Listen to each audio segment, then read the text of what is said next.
How's it going? Good, how you doing today? What do we got here? I got a Pez collection I'm looking to unload. Got any candy? No, these have no candy in them at all. These are all from the 1960s, 1970s. Candy dispensers without candy. Come on, man. You work with... Really? Very, very collectible? Pez dispensers? You sure about that? Listen, buddy, just because your grandma kept these in her attic doesn't make them the crown jewels. Yeah, sure they're rural Americana, along with barns and tractors, and last I checked, nobody's paying 6 figures for used farm equipment. But do people actually pay for this stuff? Or is this just another case of, I saw it on eBay once for crazy money, so now my junk must be worth millions? Only one way to find out. And judging by Corey's face, this ain't gonna end well for Mr. Pez over here. Look childish to you, but there's definitely money into it. Friendly Ghost in the original box from the 1960s. This is all for $200. I have the Mickey Mouse. If all of this stuff goes for so much money, why is he looking to sell here? That's the million-dollar question, isn't it? If these dispensers were truly gold mines, he'd be at Sotheby's, not standing in a pawn shop trying to convince hardened dealers that plastic candy containers are retirement funds. These guys are not going to give him that much. The way Corey's already shaking his head tells us everything we need to know. He must know that, right? Or is he just that delusional? Let's see. And let's see how fast this so-called collection crashes back to reality. All 5,000. Big collector, man. Why are you looking to sell them? Give you a lot of these are my doubles. Okay. And I just want to unload them. Okay. So I can make money on them and buy more Pez, definitely. Okay. More rare.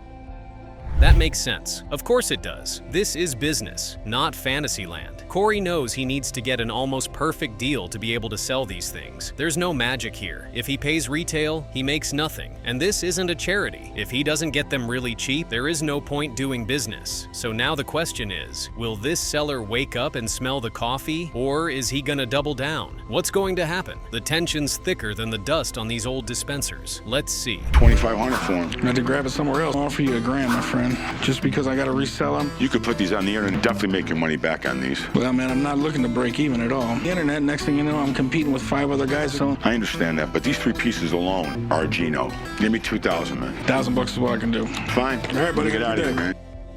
Well, sorry to the Pez community. Not that they're actually watching, but hey, dreams die hard in this shop. Corey isn't going any higher than $1,000, and you can see the exact moment reality hits this guy like a freight train. That 1,000 might as well be Monopoly money compared to what he thought he'd get. But let's be real. If you're pinning your financial future on candy dispensers, you were doomed from the start. Next, this owner gets really hostile. Led Zeppelin 1 signed by the full band. By the full band, I only see one. Page signed the front, and on the rear, John Bonham, Robert Plant, John Paul. That's pretty amazing.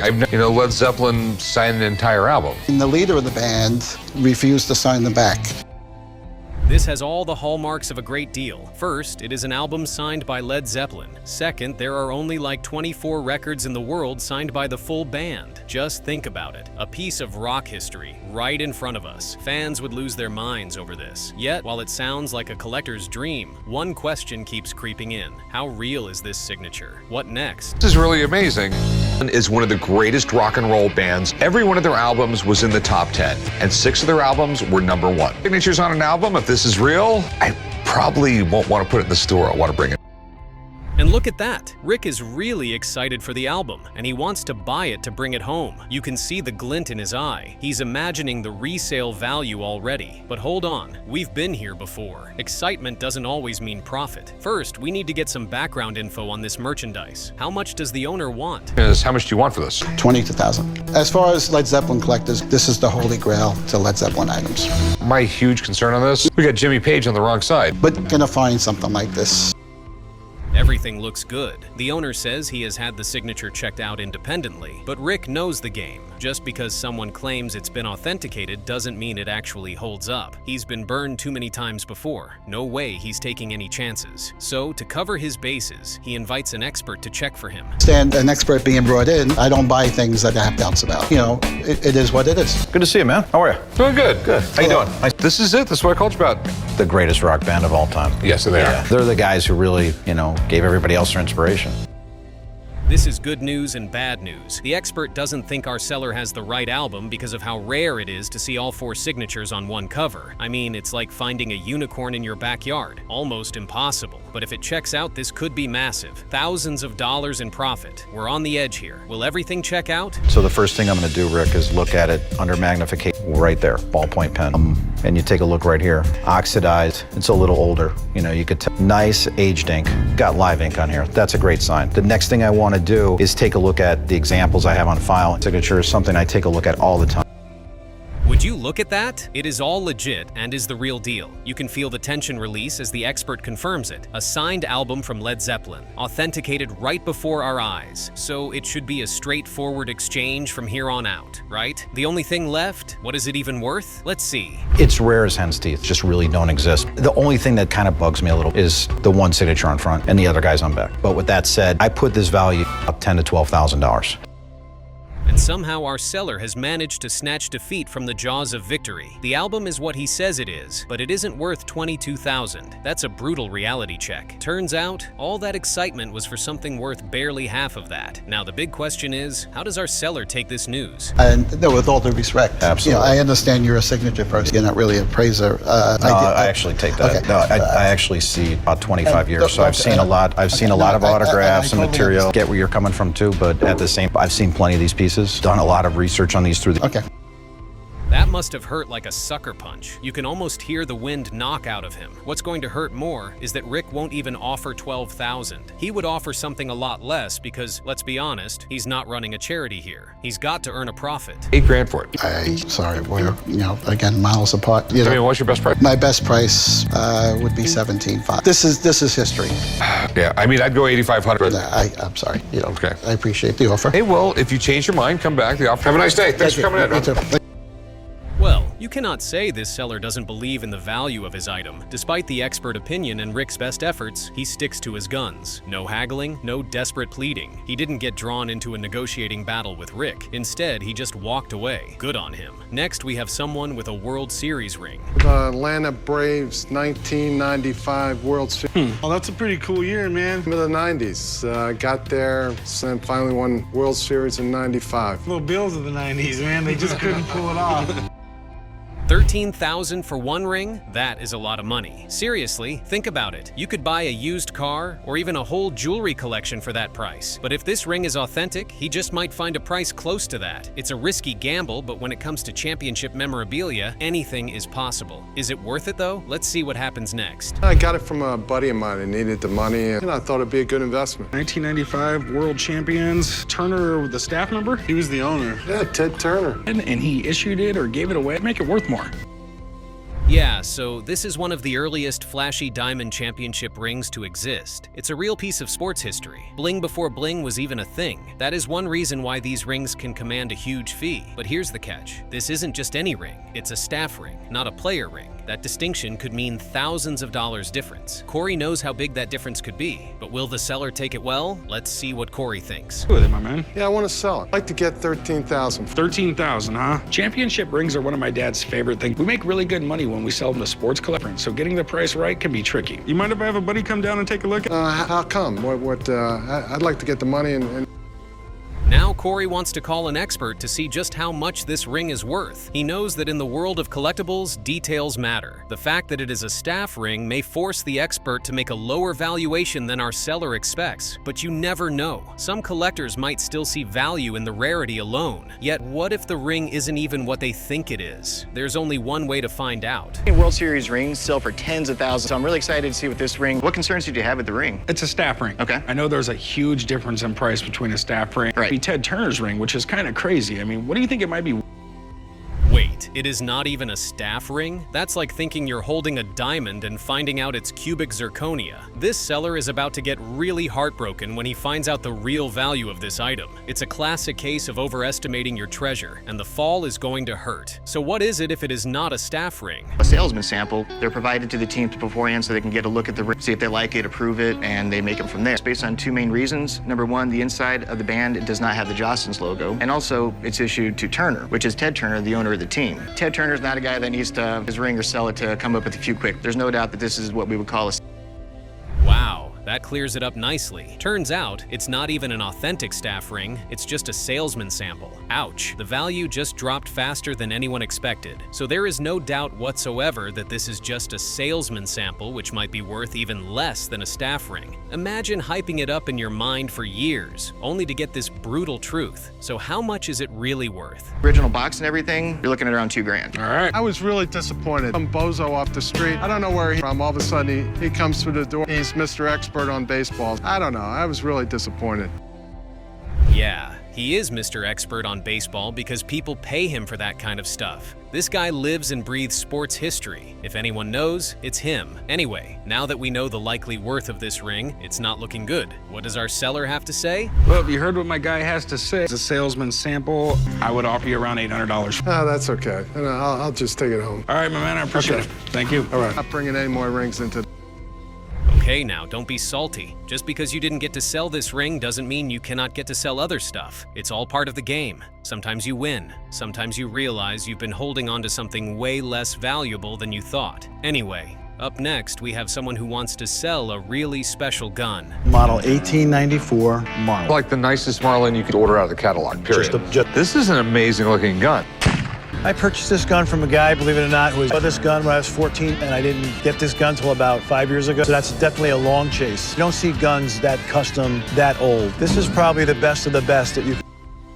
The best of the best? Those are fighting words. This guy's chest is puffed out like he's about to auction off Excalibur itself. But let's not forget, every hustler who walks through that door claims their junk is museum quality. If this guy is offering the best of the best, he will want the best of the best prices. But Rick's smirk says it all. He's heard this song before, and the chorus is always delusional expectations meet brutal reality. Will he get that from Rick? With the way Rick's already rolling his eyes? Not a chance. Let's see. Every great gun company in the United States in the 18 either worked for Colt or Winchester at one time. The two big ones. So they became really huge carry contracts during World War I. They were like the #1 manufacturer. Pretty amazing engraving on this thing.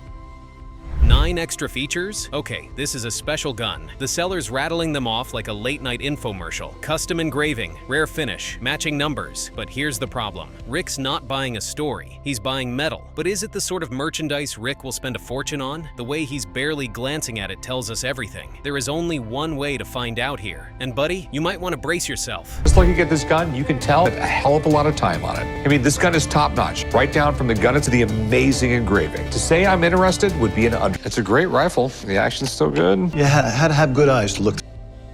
41,000? Okay. First of all, that is awfully specific. What, did he pull that number from a fortune cookie? No round figures, no negotiation buffer, just a random digit salad that reeks of desperation. Why not 40,000 or 45,000 or even 50,000? Could it be a debt he's scrambling to cover? A bad bet he needs to cash out? Let us see what Rick thinks. And oh man, that scoff just said it all. Some little condition issues, which mean a thing on a gun like. We got a nasty gouge. Right? Take a gun like this, you start digging it up and scratching it. Dollars that it's going away, it's thousands of dollars. Look at that. The seller's face just did the math, and it's ugly. Rick isn't offering 90 or 90% less. He is offering around 50% less. That's not a lowball. That's a grenade. Now watch the ego kick in. Will he swallow his pride or double down on stupid? Will our seller take this or will he blow his gasket? Place your bets, folks. I take the gun, I take all. I'm the one who's got to resell it, and you walk out here with money. 28,500. That's the best I will go on it. 5,000. $21,000. I'm sticking to my. Boy, money sounds nice. I think I'll do it. Okay, we got a deal, man. Oh well, he took the deal. No fireworks, no meltdown, just the quiet whimper of a man who realized too late he wasn't the shark in this tank. But don't relax yet. Next up, we have an even crazier deal that will make you wonder how Rick even runs this place. Strap in, because if this guy folded easy, the next one's gonna go full volcano. Signed by Sholess Joe Jackson. Oh, it's actually signed by him. Right. This is absolutely incredible. We talked about Lou Gehrig, Joe Jackson, and Babe Ruth. Do you know how rare it is to find? No, not at all. It's the rarest sports. The rarest sports signature, period? That's a bold claim. And you know Rick's got his ears perked up. This could either be the deal of a lifetime or the biggest bust of the century. Okay, it is either Rick is going to break every rule he has to get this signature, or we will find out it is all a fraud. There's no middle ground here. Either Rick is about to make a massive score or take a hard loss. Which is it? Let's see. To the pawn shop today to sell my book, signed by Sholess Joe. I found the book in a foreclosed home, and about Sholess Joe Jackson is that he fixed a world World Series and played a baseball game without shoes. Say it ain't so, Joe. It seems to be a collaborate sports stories. The first one is about Shoeless Joe, but it seems to be about the darker side of sports. Everything is adding up for this item. It is rare, it has a great and scandalous backstory, and the condition isn't horrible. Those are 3 big check marks right there. The kind of trifecta that usually has Rick seeing dollar signs, but the story behind it is almost too good to be true, and that's where the doubt creeps in. What if this backstory is just a smokescreen to make the item sound more legit? What more should we know about it? He was such a good hitter, Babe Ruth actually copied his. If it wasn't for the scandal, there was no doubt that he would make it to the Hall. Got the signature certified. Right. When I found the book, I saw what appeared to be 2 signatures, and then the second one is clearly different than the first one, so. Well, he was illiterate, not read, and his wife signed everything. Okay, that makes things a bit complicated. This man has presented a signature from a man who could not read, who also had his wife sign everything for him. That's a curveball no one saw coming. How often does a signature become worth more because of who didn't sign it? So who signed this? The man or his wife? If it's the latter, this whole deal could fall apart fast. He was embarrassed how bad his handwriting was. The only thing he could write, so that's why you never saw it. Okay, so this could really be an amazing. Will not find a rare autograph. Normally, I wouldn't go near a book like this unless I had my own. Signature is so rare and so expensive. I just have to take the gamble before this guy walks out the door. For the first time in forever, Rick is breaking his one rule on the chance that this is real. That's a big gamble for someone who prides himself on caution. He's rolling the dice here, putting faith over facts, and risking his money on instinct alone. He is going to try to get it without an expert looking at the whole thing. That's either confidence or pure desperation. How will that go? Well, I did a quick search on his signature. There's not many of them. I'd like to get like 30,000 for the book. Not gonna happen. Okay. What is gonna happen? I'm thinking closer to 10 grand. In the world, this is the one most faked, okay? And I have no idea who this person is. Right. So, I'll take a shot at 10 grand. This guy should probably just grab the cash and run before Rick is tempted to call an expert in. $10,000 is a lot of money for something that could be fake. You can almost see the wheels turning in Rick's head, debating whether he's being too hasty. But there's no turning back now. Rick is in too deep, and the deal's on the table. Anyway, here is what they decide on. It's a big risk now. How about 16,000? I'll make it short and sweet. $13,000. I won't penny more. Ask for $1 more, you can just $15,000. That, I'll do it. So. Well, okay. Rick doesn't gamble often, but when he does, he tends not to lose. But this time, he's stepping out of his comfort zone, betting on his gut instead of evidence. And that's always risky. When the stakes are high, one wrong call can be devastating. There is only one way to know if this is a loss or not, by sending it to an expert. Shaky it is. Practiced at writing, they're not going to have the same muscles to be. So look at the J here. You see how it's got a curl, and you see how it's kind of moving a little bit. This one, look at the A. This A here, he was struggling with. It looks like a pretty normal A. And then the K here goes straight into an O, whereas this, the K, he tries to do the right. So it is a fake, and Rick just lost $13,000. You can practically see the regret etched into his face. That's a bitter pill to swallow for someone who usually knows better. Next time, he should probably not be in a big hurry to buy an item before it gets validated. Now watch Corey and the others make fun of greedy Rick. $1,000. Good, All give right. me. That's awesome. But Uh-oh, I don't like a box. she's not fully convinced. Oh my God. Wait, she's not fully convinced, or it's. She doesn't think so. So it's not real. We're trying to get a consensus on this You thing. realize that could be like one of the biggest hits. Look at that! Rick just broke his own rule and lost near $13,000 because of it. His usual cautious nature took a backseat to greed, and now he's paying the price. And you know the guys aren't going to let him forget it anytime soon. Next, we have a time Rick should never have called up the experts. What is this? Well, I'm not 100% sure, but it looks like it could be like a really old and hopefully really expensive coin. It's George III and Resolution and Adventure.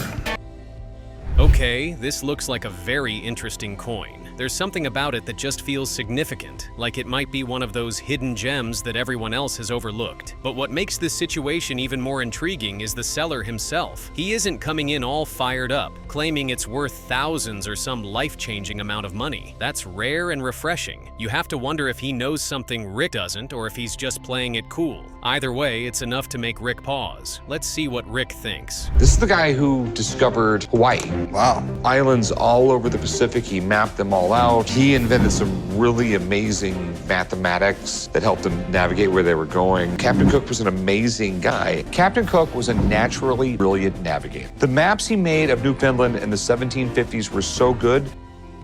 Rick isn't too sure of what this coin might cost, but he knows value when he sees it. His eyes light up just enough to show he's genuinely interested. He can sense that there's more to this story than meets the eye. He even starts spitballing some theories about the history of the coin, letting his curiosity take over. It's not often you see him like this, intrigued, but also cautious. Is he onto something, or is he just hoping for a lucky break? I'm definitely intrigued, but I don't know if this was made in 1772 or if they sell these in the gift shop in England right next to all the old ships, okay? Right.